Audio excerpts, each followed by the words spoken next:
ನೋಡಿ ಈ ವಿಡಿಯೋದಲ್ಲಿ ಫಸ್ಟ್ ನಾನು ಕಂಪನಿ ಕ್ರಿಯೇಟ್ ಮಾಡೋದು ಹೇಗೆ ಅಂತ ಹೇಳ್ಕೊಡ್ತೀವಿ. ಇಲ್ಲಿ ಕ್ಲಿಕ್ ಮಾಡಿ, ನೀವು ಇಲ್ಲಿ ಕ್ಲಿಕ್ ಮಾಡಿ, ಅಥವಾ ಇಲ್ಲಿ ಕಂಪನಿಯಲ್ಲಿ ಕ್ಲಿಕ್ ಮಾಡಿ. ಇದು ಆಲ್ರೆಡಿ ಒಂದು ಕಂಪನಿ ಇದೆ, ಅದಕ್ಕೆ ಇದನ್ನ ಕ್ಲೋಸ್ ಕೊಡ್ತಾ ಇದ್ದೀನಿ. ಆ ಕಂಪನಿಯನ್ನು ಕ್ಲೋಸ್ ಮಾಡಿದ ತಕ್ಷಣ ಈ ಕ್ರಿಯೇಟ್ ಕಂಪನಿ ಬಾಕ್ಸ್ ಓಪನ್ ಆಗುತ್ತೆ.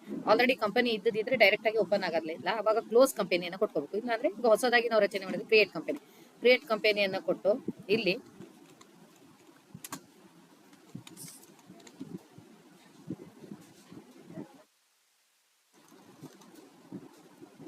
GST ನಂಬರ್ ಅನ್ನ ಸ್ಕಿಪ್ ಮಾಡಿ, ಯಾಕಂದ್ರೆ ರಾಂಗ್ ನಂಬರ್ ಹೊಡೆಯಾಗಿಲ್ಲ, ಅದಕ್ಕೋಸ್ಕರ ಅದನ್ನ ಸ್ಕಿಪ್ ಮಾಡ್ಕೊಂಡು ಇಲ್ಲಿ ಹಾಕೋದು ಕಂಪನಿ.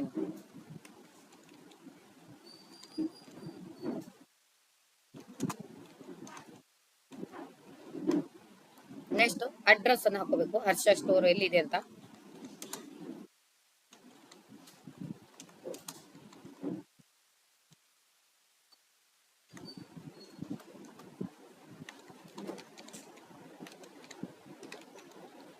ನೆಕ್ಸ್ಟ್ ಪಿನ್ ಕೋಡ್, ಚಿತ್ರದುರ್ಗದ ಪಿನ್ ಕೋಡ್ ಅನ್ನು ನೀವು ಎಂಟ್ರಿ ಮಾಡ್ಬೇಕಿಲ್ಲಿ. ನೆಕ್ಸ್ಟ್ ನಿಮ್ಮ ಕಂಟ್ರಿ ಯಾವುದು ಅಂತ, ದೇಶ ಯಾವುದು ಅಂತ, ಇಂಡಿಯಾ. ಸೊ ಇಲ್ಲಿ ಸ್ಟೇಟ್ ಅನ್ನ ಎಂಟ್ರಿ ಮಾಡ್ಬೇಕು. ನಾವು ಇದು ಚಿತ್ರದುರ್ಗ ಇರೋದು ಕರ್ನಾಟಕದಲ್ಲಿ, ಆದ್ರೆ ಕರ್ನಾಟಕ ಅಂತ ತಗೊಂತೀನಿ. ಇದು ನಾವು ಸಿಟಿ ಬಂದು ಚಿತ್ರದುರ್ಗ. ನೆಕ್ಸ್ಟ್ ಇಲ್ಲಿ ನೋಡಿ ಮೋರ್ ಡೀಟೇಲ್ಸ್ ಅನ್ನ ಕ್ಲಿಕ್ ಮಾಡಿದ್ರೆ, ಈ ಮೋರ್ ಡೀಟೇಲ್ಸ್ ಅಲ್ಲಿ ಇಲ್ಲಿರುವಂತ ಡಾಟಾವನ್ನ ನೀವು ಫಿಲ್ ಮಾಡಬೇಕಾಗುತ್ತೆ. ಇದು ಗೊತ್ತಿದ್ರೆ ನೀವು ಇದನ್ನ ಫಿಲ್ ಮಾಡ್ಕೋಬಹುದು. ಇಲ್ಲ ಇದು ಬೇಡ ಅಂತ ಇದ್ರೆ ನೀವು ಡೈರೆಕ್ಟ್ ಆಗಿ ಪ್ರೊಸೀಡ್ ಅನ್ನ ಕೊಡಿ. ಸೊ ನಮ್ಗೆ ಶಾರ್ಟ್ ಸಾಕು, ಇಷ್ಟೇ ಸಾಕು ನಮ್ಮ ಕಂಪ್ನಿಯಲ್ಲಿ ಅಂದ್ರೆ ಅದನ್ನ ಕ್ರಿಯೇಟಿಂಗ್ ಹಾಕಿ. ಮತ್ತೆ ಪದೇ ಪದೇ ಇದನ್ನ ಪ್ರೆಸ್ ಮಾಡೋ ಹಾಗಿಲ್ಲ, ಇದು ಬಫರಿಂಗ್ ಆಗ್ತಾ ಇದ್ರೆ ವೇಟ್ ಮಾಡ್ಬೇಕು.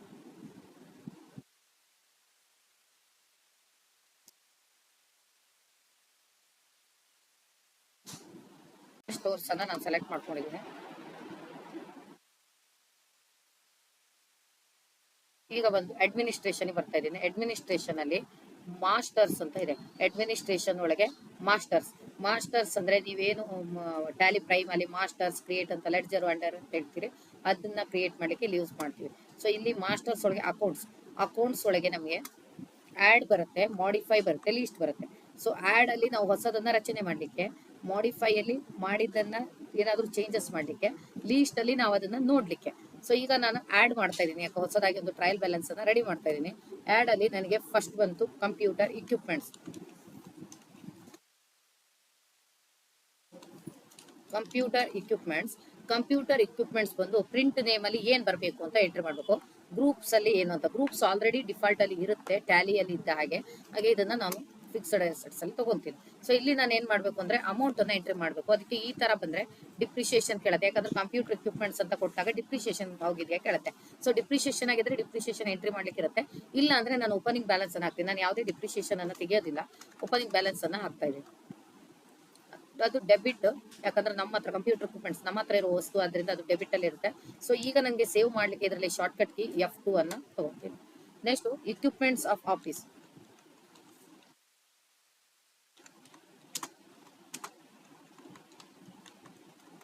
ಇದು ಕೂಡ ಫಿಕ್ಸ್ಡ್ ಅಸೆಟ್ಸ್. ಇದರ ಅಮೌಂಟ್ ನೋಡಿ, ಇಲ್ಲಿ ಡಿಪ್ರಿಸಿಯೇಷನ್ ಅನ್ನ ತಗೊಳುತ್ತೆ. ಆನ್ಯುವಲ್ ರೇಟ್ ಆಫ್ ಡಿಪ್ರಿಸಿಯೇಷನ್ ಅನ್ನು ನೀವು ಎಂಟ್ರಿ ಮಾಡಬೇಕು. ಸೊ ಇದಕ್ಕೀಗ ಡಿಪ್ರಿಸಿಯೇಷನ್ ಆಗಿದ್ರೆ ಈ ಡಿಪ್ರಿಸಿಯೇಷನ್ ಅನ್ನ ನೀವು ಎಂಟ್ರಿ ಮಾಡಬೇಕಾಗುತ್ತೆ. ಅಥವಾ ಹಾಫ್ ಇಯರ್ಲಿ ಡಿಪ್ರಿಸಿಯೇಷನ್ ತೆಗೆಯೋದಾದ್ರೆ ಹಾಫ್ ಇಯರ್ಲಿ ಡಿಪ್ರಿಸಿಯೇಷನ್ ಎಷ್ಟಾಗಿದೆ ಇಲ್ಲಿ ಕೊಡಬೇಕು. ಇದು ಆಗಿಲ್ಲ ಅಂದ್ರೆ ಒಂದು ಬ್ಯಾಕ್ ಸ್ಪೇಸ್ ಅನ್ನ ಪ್ರೆಸ್ ಮಾಡಿ, ಅಂದ್ರೆ ಎಸ್ಕೇಪ್ ಅನ್ನ ಯೂಸ್ ಮಾಡ್ತಾ ಇದ್ದೀನಿ ಬ್ಯಾಕ್ ಹೋಗ್ಲಿಕ್ಕೆ. ಸೊ ಅಮೌಂಟ್ ಅನ್ನ ಡೈರೆಕ್ಟ್ ಆಗಿ ಎಂಟ್ರಿ ಮಾಡಿ, ಯಾವುದೇ ಡಿಪ್ರಿಸಿಯೇಷನ್ ಇಲ್ಲ ಅಂತ. ನೆಕ್ಸ್ಟ್ ಬರುತ್ತೆ ಡೆಟರ್ಸ್ ಅಲ್ಲಿ ಸೆಂಡ್ರಿ ಡೆಟರ್ಸ್. ಸೊ ಇಲ್ಲಿ ಸೆಂಡ್ರಿ ಡೆಟರ್ಸ್ ಅಮೌಂಟ್ ಬಂದು 52,000.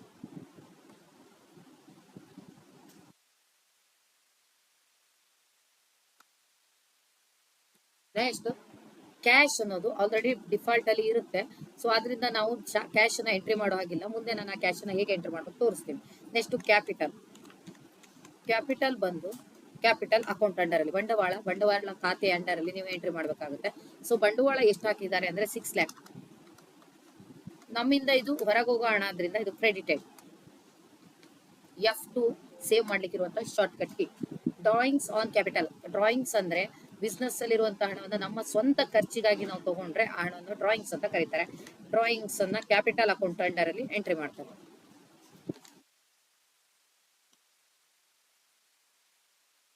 ಸೊ ಇಲ್ಲಿ ಏನ್ ಹೇಳ್ತಾ ಇದ್ರೆ ಡ್ರಾಯಿಂಗ್ಸ್ ಒಂದು ಕ್ಯಾಪಿಟಲ್ ಅಕೌಂಟ್, 500 ಇದು ನಿಜವಾಗ್ಲೂ ನಮಗೆ ಕ್ರೆಡಿಟೆಡ್ ಅಂತ ಬರುತ್ತೆ, ಬಿಸ್ನೆಸ್ ಅಲ್ಲಿ ಇದ್ದ ಹಣ ಹೊರಗೆ ಹೋಗುತ್ತೆ. ಸೊ ಆದ್ರೆ ಇಲ್ಲಿ ನಮ್ಗೆ ಏನಾಗಿದೆ ಅಂದ್ರೆ ನಾವು ಸ್ವಂತ ಖರ್ಚಿಗಾಗಿ ತಗೊಳೋದ್ರಿಂದ ಇದು ಡೆಬಿಟೆಡ್ ಅಂತ ಹೇಳ್ತಾ ಇದ್ದಾರೆ. ಸೊ ಅದರಿಂದ ನಾನು ಇದನ್ನ ಡೆಬಿಟಿಗೆ ಟ್ರಾನ್ಸ್ಫರ್ ಮಾಡ್ತಾ ಇದ್ದೀನಿ. Next creditor. ಸೊ ಕ್ರೆಡಿಟರ್ ಅದು ಸೆಂಟ್ರಿ ಕ್ರೆಡಿಟರ್, ಸಾಲಗಾರ ಅಂತ ಹೇಳ್ತೀವಿ. Creditor, sentry creditor.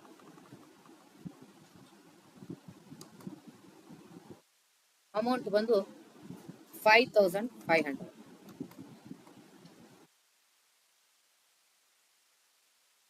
Next service standard income. Service standard ಅನ್ನೋದು ಎಕ್ಸ್ಪೆನ್ಸಸ್ ಆಗುತ್ತೆ, ಸರ್ವಿಸ್ ಪಡ್ಕೊಂಡು ಹಣವನ್ನ ಕೊಡೋದು. ಆದ್ರೆ ಇಲ್ಲಿ ಏನ್ ಹೇಳ್ತಾರೆ, ನಾವು ಸರ್ವಿಸ್ ಮಾಡಿದ್ವಿ, ನಮ್ಗೆ ಹಣ ಬಂದಿದೆ ಅಂತ ಹೇಳ್ತಾ ಇದ್ದಾರೆ. ಆದ್ರಿಂದ service standard indirect income under ಅಲ್ಲಿ ಎಂಟ್ರಿ ಹಾಕ್ತಾ ಇದ್ದೀನಿ. ಸೊ ಅಮೌಂಟ್ ಬಂದು 2,39,000.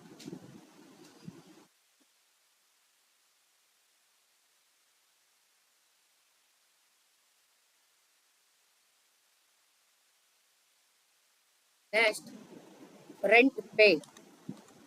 ರೆಂಟ್ ಅನ್ನ ಪೇಡ್ ಮಾಡ್ತಾ ಇದ್ದೀರಾ, ನಿಮ್ಮಿಂದ ಎಕ್ಸ್ಪೆನ್ಸಸ್ ಆಗ್ತಾ ಇದೆ, ಮಂತ್ಲಿ ಎಕ್ಸ್ಪೆನ್ಸಸ್ ಆಗೋದ್ರಿಂದ ಇಂಡೈರೆಕ್ಟ್ ಎಕ್ಸ್ಪೆನ್ಸಸ್. ಇಂಡೈರೆಕ್ಟ್ ಎಕ್ಸ್ಪೆನ್ಸಸ್ ಹಣ ಬಂದು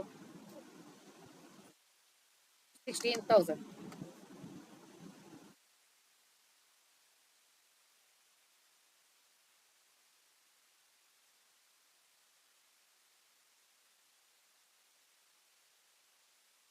Next, salary and wages.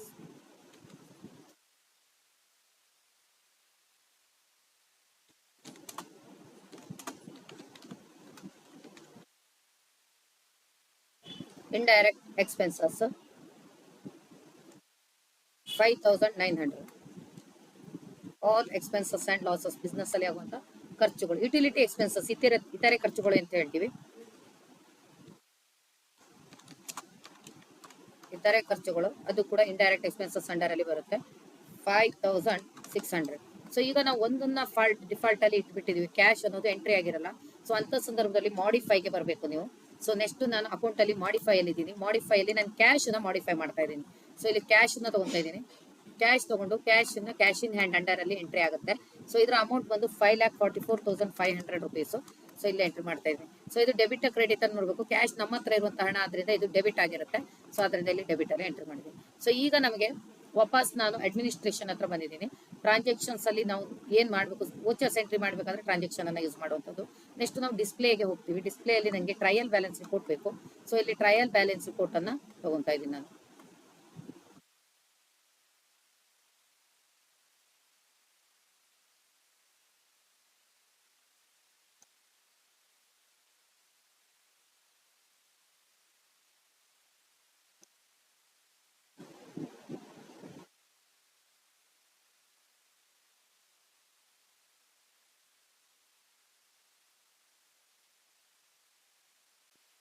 ಒಂದು ಕಂಪನಿಯನ್ನ ಕ್ರಿಯೇಟ್ ಮಾಡಾಗಿದೆ.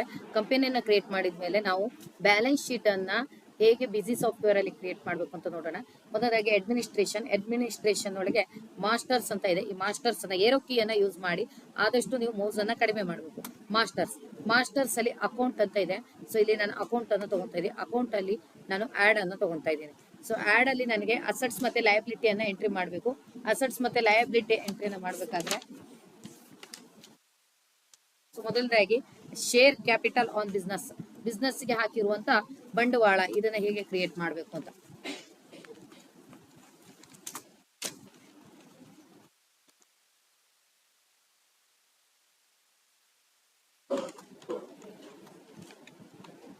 ಇದು ಈ ರೀತಿ ಬರೀಬೇಕಂತಿಲ್ಲ, ಶೇರ್ ಕ್ಯಾಪಿಟಲ್ ಅಂತ ಕೂಡ ಬರೀಬಹುದು ನೀವು.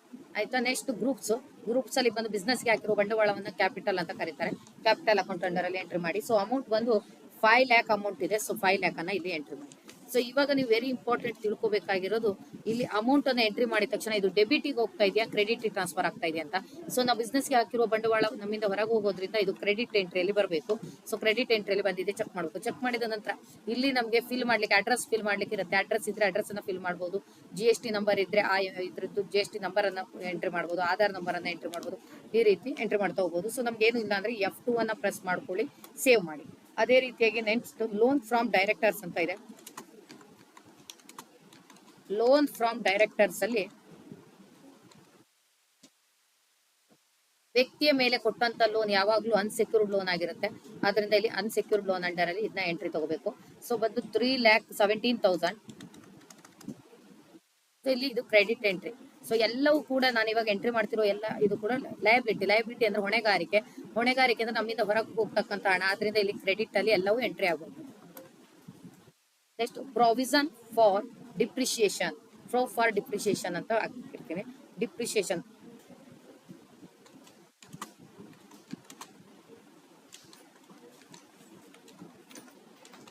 ಇದಕ್ಕೆ ಪ್ರಾವಿಷನ್ಸ್ ಎಕ್ಸ್ಪೆನ್ಸಸ್ ಪೇಯಬಲ್ ಅಂದ್ರೆ ಇದು ನಿಮ್ಮಿಂದ ಹಣ ಇದಾಗ್ತಾ ಇದೆ ಅಂದ್ರೆ ಡಿಪ್ರಿಸಿಯೇಷನ್ ಅಂದ್ರೆ ಕಡಿಮೆ ಆಗ್ತಾ ಇದೆ, ನೀವು ಅದನ್ನ ಕೊಡ್ಬೇಕು ಎಷ್ಟು ಹೆಚ್ಚುವರಿ ಅಮೌಂಟ್ ಅನ್ನ, ಅದಕ್ಕೋಸ್ಕರ ಆ ತರ ಬರುತ್ತೆ. ನೆಕ್ಸ್ಟ್ 50,000 ಅನ್ನ ಅಮೌಂಟ್ ಅನ್ನ ಎಂಟ್ರಿ ಮಾಡ್ತಾ ಇದೆ, ಇದು ಕೂಡ credited. Next loan from IDBI bank against motor car.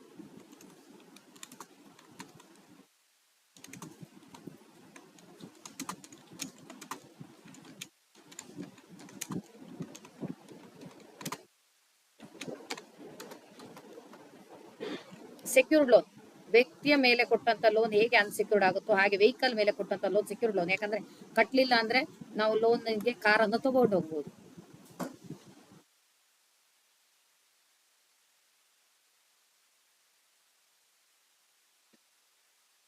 Next outstanding electricity bill ಅಂದ್ರೆ ನೀವು ಕೊಟ್ಟಬೇಕಾಗಿರುವಂತ ಹಣ, ಎಲೆಕ್ಟ್ರಿಸಿಟಿ ಬಿಲ್ ಕಟ್ಲಿಕ್ಕೆ ಪೆಂಡಿಂಗ್ ಇಟ್ಟಿರ್ತೀರಾ, ಅದನ್ನ ನೀವು ಔಟ್ಸ್ಟ್ಯಾಂಡಿಂಗ್ ಅಂತ ಕರೆಯೋದು. ಔಟ್ಸ್ಟ್ಯಾಂಡಿಂಗ್ ಎಲೆಕ್ಟ್ರಿಸಿಟಿ ಬಿಲ್ ಬಂದು ಕರೆಂಟ್ ಲೈಬಿಲಿಟಿ ಹೊಣೆಗಾರಿಕೆ, ನೀವು ಕೊಡಬೇಕಾಗಿರುವಂತದ್ದು. ಅದರಿಂದ ಕರೆಂಟ್ ಲೈಬಿಲಿಟಿಯಲ್ಲಿ ಬರುತ್ತೆ 5,000.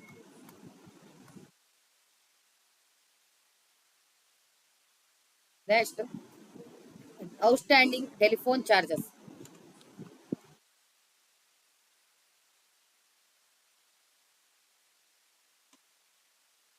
ಇದು ಕೂಡ current liability.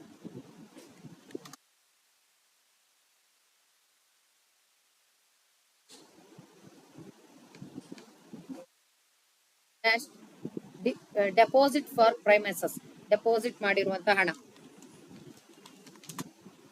ಪ್ರೈಮಸಸ್, deposit assets.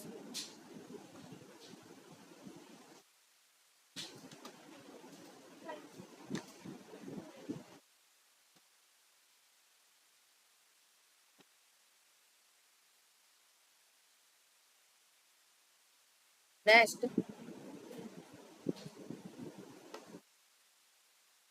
Investment in debenture.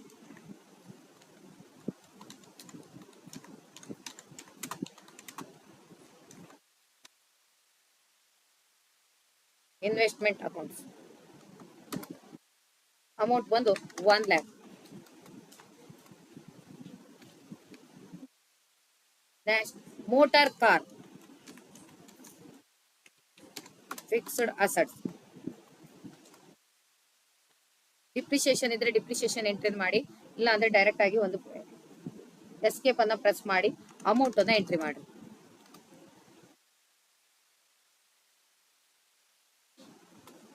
Next bank of India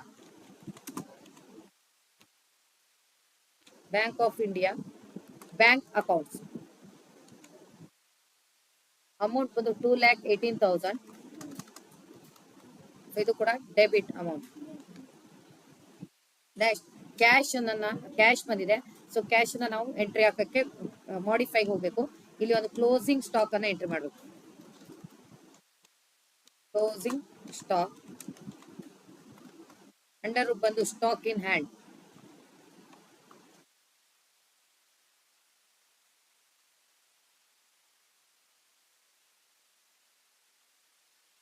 next modify ಅಲ್ಲಿ ಹೋಗಿ ಕ್ಯಾಶ್ ಅನ್ನ ತಗೊಳ್ಳಿ. ಮಾಡಿಫೈ ಅಲ್ಲಿ ಕ್ಯಾಶ್ ಅನ್ನ ಮಾಡಿಫೈ ಮಾಡ್ರಿ. ಕ್ಯಾಶ್ ಬಂದು ಕ್ಯಾಶ್ ಇನ್ ಹ್ಯಾಂಡ್ ಅಂಡರ್ ಅಲ್ಲಿ ಬರುತ್ತೆ. ಕ್ಯಾಶ್ ಬಂದು 1,25,000 ಇದೆ. 1,25,000 ಅನ್ನ ನಾನಿಲ್ಲಿ ಎಂಟ್ರಿ ತಗೊಂತಾ ಇದ್ದೀನಿ. ನೆಕ್ಸ್ಟ್ ಇಲ್ಲಿ ಇರೋಂಥ ಅಸೆಟ್ಸ್ ಮತ್ತೆ ಲಯಬಿಲಿಟಿಯನ್ನ ಎಂಟ್ರಿ ಮಾಡಿ ಆಯ್ತು. ಈಗ ಸ್ಟಾಕ್ ಅನ್ನ ಎಂಟ್ರಿ ಮಾಡಬೇಕು. ಐಟಮ್ ಅಲ್ಲಿ ಸ್ಟಾಕ್ ಗ್ರೂಪ್ ಅನ್ನ ಕ್ರಿಯೇಟ್ ಮಾಡ್ಕೋಬೇಕು. ಐಟಮ್ ಗ್ರೂಪ್ ಅನ್ನ ಸೊ ಇಲ್ಲಿ ಕ್ರಿಯೇಟ್ ಮಾಡ್ತಾ ಇದ್ದೀನಿ. ಐಟಮ್ ಗ್ರೂಪ್ ಅದು ಎಲೆಕ್ಟ್ರಾನಿಕ್ಸ್.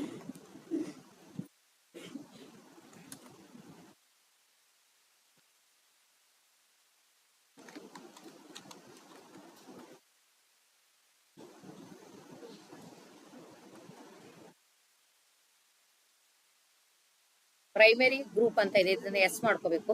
ಪ್ರೈಮರಿ ಗ್ರೂಪ್ ಅನ್ನ ಎಸ್ ಮಾಡ್ಕೊಳ್ಳಿ. ಎಚ್ ಎಸ್ ಎನ್ ಕೋಡ್ ಇದ್ರೆ ನೀವು ಇಲ್ಲಿ ಎಂಟ್ರಿ ಹಾಕೋಬೇಕು, ಎಚ್ ಎಸ್ ಎನ್ ಕೋಡ್ ಇಲ್ಲ ಅಂದ್ರೆ ಸೇವ್.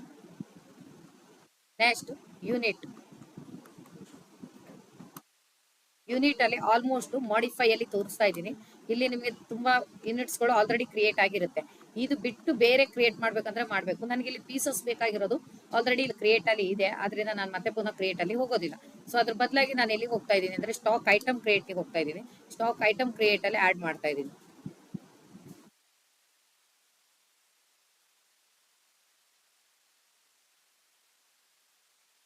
ಪ್ರಿಂಟರ್ ಗ್ರೂಪ್ ಬಂದು ಎಲೆಕ್ಟ್ರಾನಿಕ್ಸ್, ಯೂನಿಟ್ ಬಂದು ಪೀಸಸ್. ಯೂನಿಟ್ ಅಲ್ಲಿ ಪೀಸಸ್ ಅಂತ ತಗೊಳ್ಳಿ. ಓಪನಿಂಗ್ ಸ್ಟಾಕ್ ಎಷ್ಟಿದೆ ಅಂತ ಕೇಳ್ತಾ ಇದೆ, 5 pieces.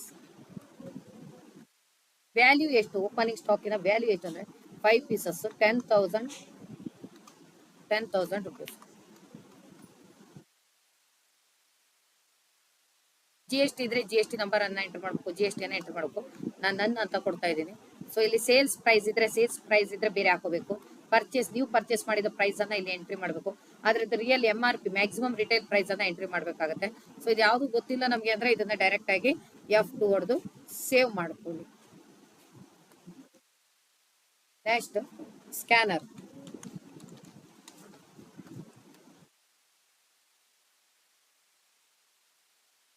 Opening stock 3 pieces. Opening stock rate ಬಂದು 7,000.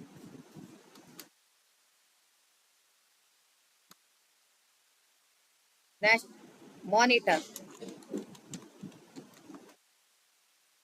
Pieces.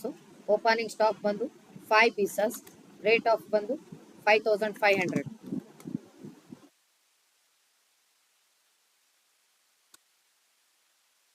Next CPU. Opening stock 5 pieces. Rate ಬಂದು 15,000.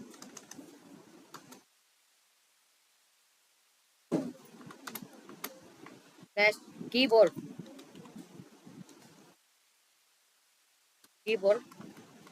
ಪೀಸಸ್ ಬಂದು 25 ಪೀಸಸ್ ಕೀಬೋರ್ಡ್. ಸೊ 800 ರುಪೀಸ್ ಅನ್ನ balance. Next mouse. Opening stock 50 pieces. Rate of ಬಂದು 600.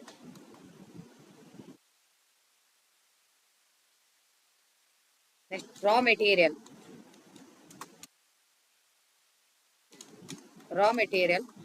ಮೆಟೀರಿಯಲ್ ಬಂದು ಎಲೆಕ್ಟ್ರಾನಿಕ್ಸ್ ಪೀಸಸ್ ಅಲ್ಲಿ ಮೆಜರ್ಮೆಂಟ್ 21 ಪೀಸಸ್. ರೇಟ್ ಆಫ್ ಬಂದು 500. ಈಗ ಎಲ್ಲವೂ ಎಂಟ್ರಿ ಆಯ್ತು. ಎಲ್ಲವೂ ಎಂಟ್ರಿ ಆದ್ಮೇಲೆ ನಾವ್ ಏನ್ ಮಾಡ್ಬೇಕು, ರಿಪೋರ್ಟ್ ಅನ್ನ ತೆಗಿಬೇಕು. ರಿಪೋರ್ಟ್ ಅನ್ನ ತೆಗಿಬೇಕಾದ್ರೆ ಏನನ್ನ ನೆನಪಿಡಿ, ಮಾಡಿಫೈ ಮಾಡ್ಬೇಕಂದ್ರೆ ಏನಾದ್ರು ಚೇಂಜಸ್ ಇದ್ರೆ ಈ ಮಾಡಿಫೈ ಅಲ್ಲಿ ತಗೋಬೇಕಾಗುತ್ತೆ. ನೀವು ಮಾಡಿರೋದ್ ನಾನು ನೋಡ್ಬೇಕು ಅಂದ್ರೆ ಈ ಲೀಸ್ಟ್ ಅಲ್ಲಿ ನೋಡ್ಕೊಳ್ಳಿ. ಸ್ಕ್ರೀನ್ ಅಲ್ಲಿ ಪ್ರಿಂಟ್ ಬೇಕಾ, ಸ್ಕ್ರೀನ್ ಬೇಕಾ ಕೇಳುತ್ತೆ. ಸ್ಕ್ರೀನ್ ಅಲ್ಲಿ ಇಲ್ಲಿ ನಿಮ್ಗೆ ಎಂಟ್ರಿ ಆಗಿರುತ್ತೆ. ಸ್ಟಾಪ್.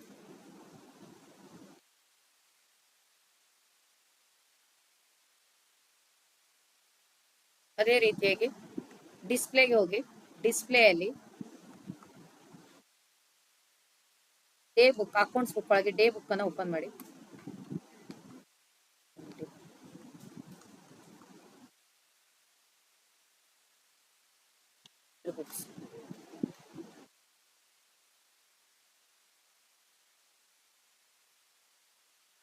ಐಟಮ್ ಇದ್ರಲ್ಲಿ ಕೊಟ್ಬೇಕಿದ್ರೆ ತೆಗಿಬೇಕು.